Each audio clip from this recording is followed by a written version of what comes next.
Konnichiwa buddies, nagtestig tayo ngayon sa actual site. Yan ang tinatawag natin na boulder blockage, big boulder blockage. Ganito ang setup, 5 feet by 5 feet. Yan. So ngayon ang nangyari, nakakita ko lang yung mga marker natin. Ito hindi pa nalinis. Ayan. Pero may nalinis na tayo. Ito siya. So ito yung tinatawag natin na centering markers.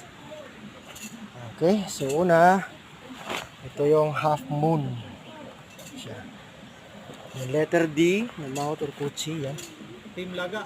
Sa Team Lagak to buddies. Laga. Tapos tatlong heart na. Laga. Sa Team Lagak, heart. Si. Heart Lagak. naman. Laga. Tapos may heart na maputi. Okay. Tapos ito siya. May pointer.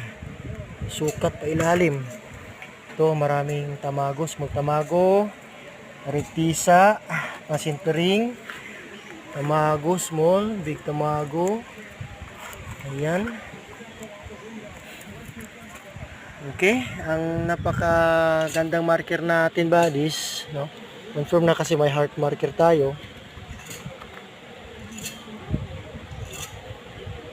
Okay, na may treasure under.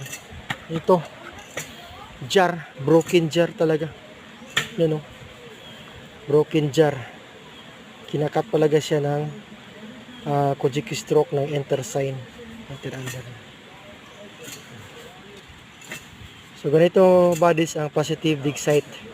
Kailangan may mga code 5 markers na makikita. So pagsabihin yung mga ano to, natural like kasi bato, pero may mga shape siya. Pero ang banga naman siguro hindi. Diba? Si man-made talaga to. Jar talaga siya.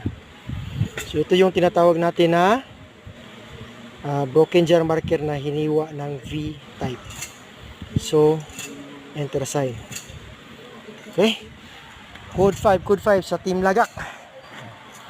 Balik tayo. Diyan.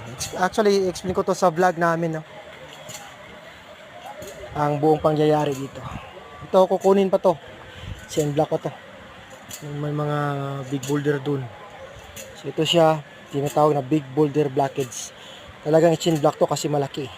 Yan. So, ganyan buddies, ang importansya ng remapping at test digging. To confirm na positibo ang dig site natin. Okay, so thank you for watching and Bansai buddies.